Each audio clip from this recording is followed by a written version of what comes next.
Hello guys, मैं रमनदेव और आज हम डिस्कस कर रहे हैं क्लॉज के बारे में। इससे पहले हमने क्लॉज के बारे में बता दिया था कि basic difference, what is clause, principal clause, subordinate clause क्या होता है। और आज स्टार्ट करेंगे, सबसे पहले डिस्कस करेंगे हम क्लासिफिकेशन ऑफ द सेंटेंस, कि सेंटेंस का क्लासिफिकेशन करेंगे हम।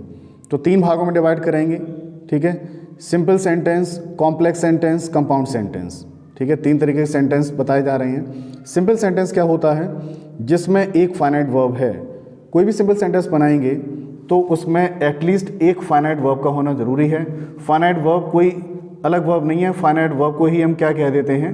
फाइनाइट वर्ब ही मेन वर्ब होती है। Main verb is a finite verb. तो किसी भी वाक्य को बनाने के लिए क्या है? एक फाइनाइट वर्ब का होना ज़रूरी है। जो अन्य वर्ब होंगी उस वाक्य में वो क्या कहलाएंगी? वो एक तो फाइनाइट वर्ब होगी, जो अन्य वर्ब होंगी वो क्या हो सकती हैं?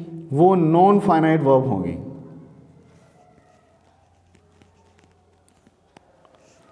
सिंपल। अब सेंटेंस के थ्रू देखते हैं।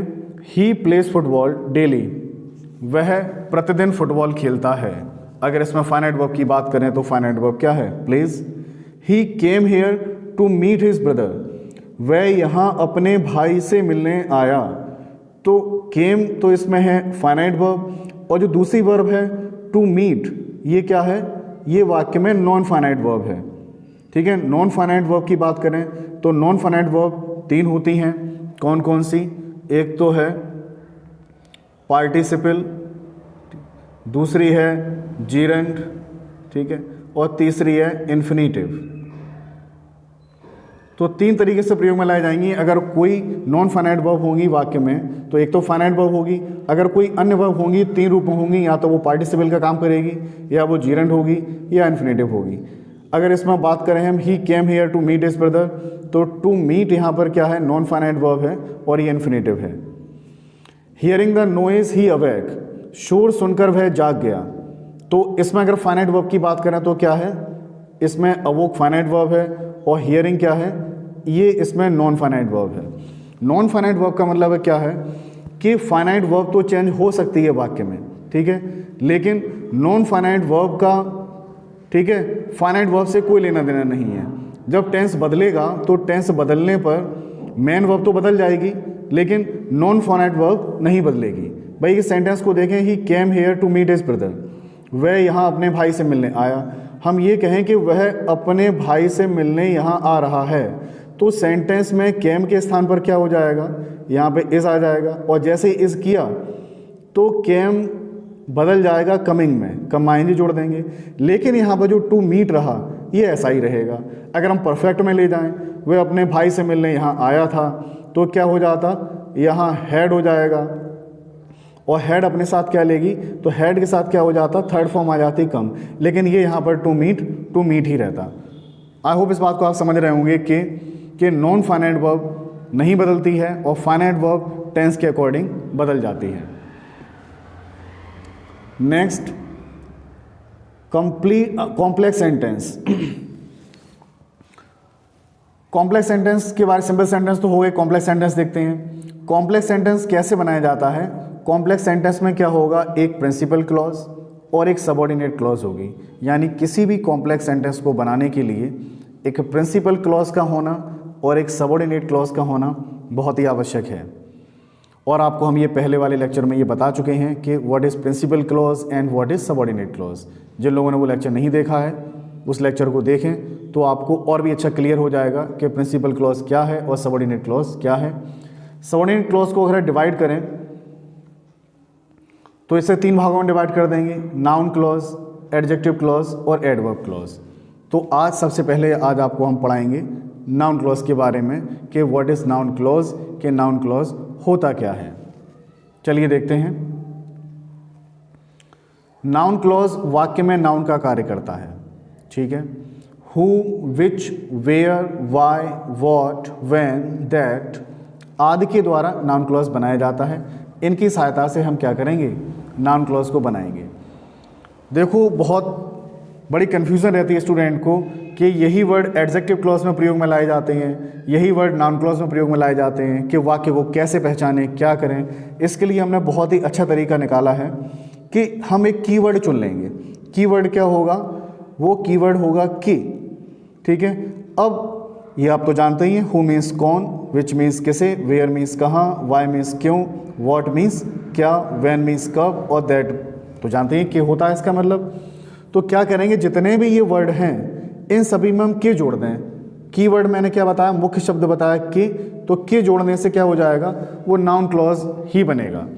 जैसे कि हु का मतलब के कौन, के किसे, के कहाँ, के क्यों, के क्या, के कब और के।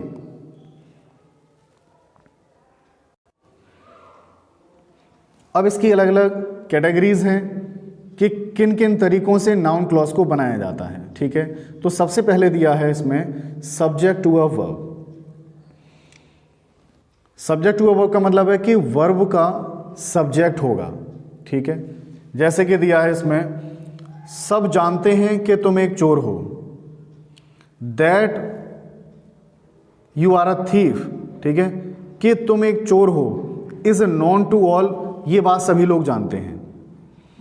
अब सब्जेक्ट टू अ वर्ब क्या है, इसको समझते हैं कि अगर इस बात की बात करें हम, तो इसमें क्या दिया है, इसमें दिया गया है इज, अगर ये रही इसकी वर्ब, और इस वर्ब का सब्जेक्ट क्या रहा, ये रहा that you are a thief. अभी आप पढ़ क्या रहे हैं, नाउन क्लॉज पढ़ रहे हैं, और वाक्य में नाउन दो तरीके से ही कार्य करता है, या तो कार्य करेगा वो एज ए सब्जेक्ट या कार्य करेगा एज अ ऑब्जेक्ट। ये बात फिर से समझ लें कि नाउन वाक्य में दो तरीके से कार्य करता है, वाक्य का सब्जेक्ट भी हो सकता है और वाक्य का ऑब्जेक्ट भी हो सकता है। तो सबसे पहले जो आप सीख रहे हैं वो क्या सीख रहे हैं कि वर्ब का सब्जेक्ट, यानी कि जो इस वाक्य में जो दे रखा है ये कि that you are a thief, ये क्या है, ये सब्जेक्ट है। आप इसको हटा दो, हम इसके स्थान पर लिख दें क्या कि it is known to all, कि that you are a thief इसको हटा दें और इसके स्थान पर लिख दें it is known to all. ये बात सब जानते हैं। ठीक है, तो इट यहाँ पर क्या हो जाता, वो सब्जेक्ट हो जाता। लेकिन आप सीख क्या रहे हैं, क्लॉज, और क्लॉज हमने बताया है क्या होता है, अ ग्रुप ऑफ वर्ड्स। तो इसमें ये ग्रुप ऑफ वर्ड्स हैं। ठीक है, और ये किसका कार्य कर रहे हैं, नाउन का कार्य कर रहे हैं, और क्या है वाक्य में, सब्जेक्ट है। आई होप आप समझ गए होंगे कि ये वर्ब है, इस वर्ब का सब्जेक्ट ये रहा। यह निश्चित है कि वह नहीं आएगा, तो ये जो पार्ट है that he will not come, ये जो पार्ट है ये क्या है, ये ग्रुप ऑफ वर्ड है, नाउन है। ठीक है, और वर्ब का सब्जेक्ट है, वर्ब क्या है, इज, इसका क्या हो गया, ये सब्जेक्ट हो गया। ठीक है, अगर हम यहाँ पर इस पूरे पार्ट को हटा दें, केवल अलग नाउन का प्रयोग करें, केवल नाउन का प्रयोग करें, तो क्या हो जाता, इट इज सर्टेन, ये निश्चित है, तो इट यहाँ पर क्या हो जाता है, नाउन हो जाता। लेकिन यहाँ दिया है ग्रुप ऑफ वर्ड्स, क्योंकि हम क्या पढ़ रहे हैं, क्लॉज, और वर्ब का ये क्या रहा, सब्जेक्ट। ठीक इसी तरीके से अभी हमने पढ़ा था वर्ब का सब्जेक्ट, अब क्या पढ़ेंगे हम, वर्ब का ऑब्जेक्ट। और इससे पहले हम बता चुके हैं कि नाउन वाक्य में कितने तरीके से कार्य करता है, एज ए सब्जेक्ट या एज अ ऑब्जेक्ट। अब इसमें दिया है ये ऑब्जेक्ट के रूप में कार्य करेगा। आई डोंट नो, मैं नहीं जानता। आप इसे हटाकर यहाँ पर केवल हम एक वर्ड लिख दें बाद में, आई डोंट नो हिम, मैं उसे नहीं जानता, तो इस वाक्य का ऑब्जेक्ट ये हो जाता। लेकिन हम क्या कह रहे हैं, ग्रुप ऑफ वर्ड्स आएगा, क्योंकि क्लॉज पढ़ रहे हैं आप। तो वेयर ही वेंट, कि वह कहाँ चला गया, तो ये क्या हो जाएगा, ये यहाँ पर वर्ब का ऑब्जेक्ट हो जाएगा। अब जो हम बता रहे हैं कि अर्थ जो निकल रहा है, ठीक है, आप देखें, मैं नहीं जानता कि कहाँ। अब हिंदी में क्या अर्थ निकल रहा है, कि कहाँ, वो हमने आपको कीवर्ड बताया है, पहले से ट्रिक बताई है, कि कहाँ, और कि कहाँ के लिए हमने क्या लगा दिया, वेयर। आई होप आप इस दोनों चीज़ों को ही समझ रहे होंगे कि वर्ब का ऑब्जेक्ट कैसे बनता है, वर्ब का सब्जेक्ट कैसे बनता है नाउन क्लॉज के अंतर्गत। अगला सेंटेंस देखें, उसने कहा कि राधा पास हो गई है। He said that Radha had passed. ठीक है, उसने कहा कि राधा पास हो गई है। तो ये क्या है कि के लिए हमने क्या लगा दिया यहाँ पर, के लिए हमने प्रयोग कर दिया दैट का, और ये दिया है कि राधा हैड पास्ड। तो ये जो पूरा पोर्शन है ये क्या हो गया, ये ऑब्जेक्ट है। ठीक है, किसका है, वर्ब का है। इस वर्ब का ये क्या है, ऑब्जेक्ट हो गया। तो ये ऑब्जेक्ट टू अ वर्ब और सब्जेक्ट टू अ वर्ब, आप समझ गए कि वर्ब के सब्जेक्ट के रूप में कार्य कर रहा है यहाँ पर नाउन क्लॉज, और ये वर्ब के ऑब्जेक्ट के रूप में कार्य कर रहा है नाउन क्लॉज। इसी तरीके से हम बता रहे हैं आगे, object to a preposition. Object to a preposition क्या है कि प्रीपोजिशन का ऑब्जेक्ट सेंटेंस में क्या होगा, अब जो नाउन क्लॉज है वो प्रीपोजिशन का ऑब्जेक्ट हो जाएगा। जो कुछ मैं कहता हूं उस पर ध्यान दो, pay attention to what I से। तो आप देख रहे हैं यहां पर टू क्या है, टू यहां पर प्रीपोजिशन दिया है, और इस प्रीपोजिशन का ये क्या रहा, ये रहा ऑब्जेक्ट व्हाट आई से, कि जो कुछ मैं कहता हूं उस पर ध्यान दो। जो कुछ मैंने तुमसे कहा तुम्हें उस पर अवश्य विश्वास करना चाहिए।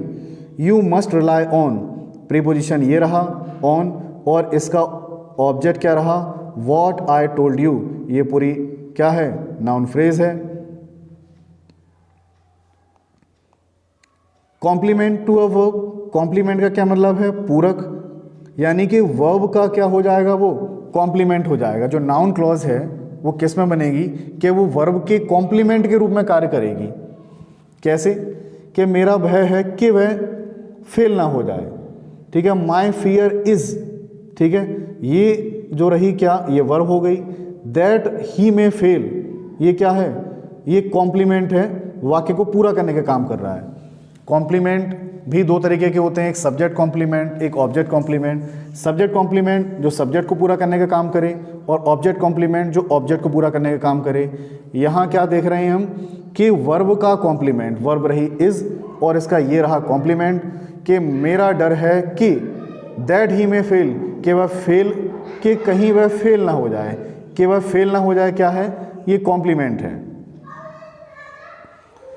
सत्य है कि वे अपराधी हैं, द ट्रूथ इज, सत्य यह है, ठीक है। अब इसके लिए हमें एक आगे क्लॉज की ज़रूरत पड़ेगी, वो क्या होगी, कि दैट वे अपराधी हैं, दैट दे आर क्रिमिनल, ठीक है। ये जो क्या है, ये वाक्य का क्या है, ये कॉम्प्लीमेंट है।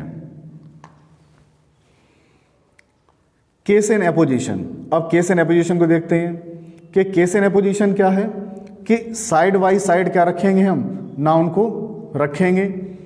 यह समाचार कि वह मर गया गलत है, the news that he died is incorrect, ठीक है। अब यहाँ पर क्या कर रहे हैं हम, जो केस इन एपोजिशन के रूप में प्रयोग करेंगे, ठीक है, कि दैट ही डाइड, ठीक है, कि क्या, कि वह मर गया, ठीक है, इज इनकरेक्ट, ये बात क्या है, ये गलत है। तो यहाँ पर यह समाचार कि वह मर गया गलत है, ये चीज़ क्या है, ये एक एडिशनल इन्फॉर्मेशन दी जा रही है यहाँ पर। भाई इसे हम हटा दें, द न्यूज़ इज़ इनकरेक्ट हो जाएगा, ठीक है। अब एडिशनल इन्फॉर्मेशन क्या हुई, अतिरिक्त जानकारी हमें क्या मिली, दैट ही डाइड कि वह मर गया। तो ये जो नाउन के लिए जो हम एक्स्ट्रा चीज़ जोड़ रहे हैं वो क्या है, बस वही चीज़ केस इन एपोजिशन है, ठीक है। योर स्टेटमेंट, आपका कथन, ठीक है, ये नाउन हो गया। अगर एपोजिशन की बात करें तो एपोजिशन क्या है, that Mohit is a thief, ये हमें अतिरिक्त जानकारी मिली, ठीक है। इज़ नॉट ट्रू, ये सच नहीं है। भाई पूरा अर्थ निकाल लें कि your statement that Mohit is thief is not true, तुम्हारा कथन कि मोहित एक चोर है सच नहीं है। अब इसमें एडिशनल इन्फॉर्मेशन हमने क्या बताई है, कि दैट मोहित इज़ थीफ, ये है एडिशनल फॉर्मेशन। इसे हटा देंगे तो सेंटेंस क्या बनेगा, your statement is not true, तुम्हारा कथन सच नहीं है। लेकिन इस नाउन के लिए हमें जो एडिशनल फॉर्मेशन मिली, अतिरिक्त जानकारी जो हम लिख रहे हैं, बाद में नाउन के लिए लिख रहे हैं, वही क्या है, वही एपोजिशन है। तो केस इन एपोजिशन के रूप में हम इस तरीके से प्रयोग में लाएंगे। लास्ट रूल क्या है, इफ़ या वेदर के द्वारा भी नाउन क्लॉज बनाया जाता है, ठीक है। जब उसका अर्थ के क्या होता है, जब उसका अर्थ के क्या निकलेगा तो हम क्या लगाएंगे, इफ़ या वेदर का प्रयोग कर देंगे। मैं नहीं जानता कि क्या वह चोर है, जैसे आपने देखा कि क्या, तो उसके लिए क्या लगा देंगे आप, इफ़ या वेदर का प्रयोग करेंगे। I don't know if he is thief. I hope आपको ये सभी बातें समझ में आ गई होंगी कि सब्जेक्ट टू अ वर्ब कैसे बनता है, ऑब्जेक्ट टू अ वर्ब कैसे बनता है, ऑब्जेक्ट टू अ प्रीपोजिशन कैसे होता है, कॉम्प्लीमेंट टू अ वर्ब क्या है, केस इन एपोजिशन क्या है, ठीक है। और कीवर्ड मैंने बता ही दिया है कि के जुड़ेगा हर किसी में, ठीक है, के कहाँ, के कब, के कैसे। आई होप आपको ये नाउन क्लॉज बहुत अच्छे समझ में आ गया होगा। Thank you very much, listen to me, thank you very much guys. इससे अगले लेक्चर में हम डिस्कस करेंगे एडजेक्टिव क्लॉज के बारे में। सभी क्लॉज को हम वन बाय वन कंप्लीट करेंगे।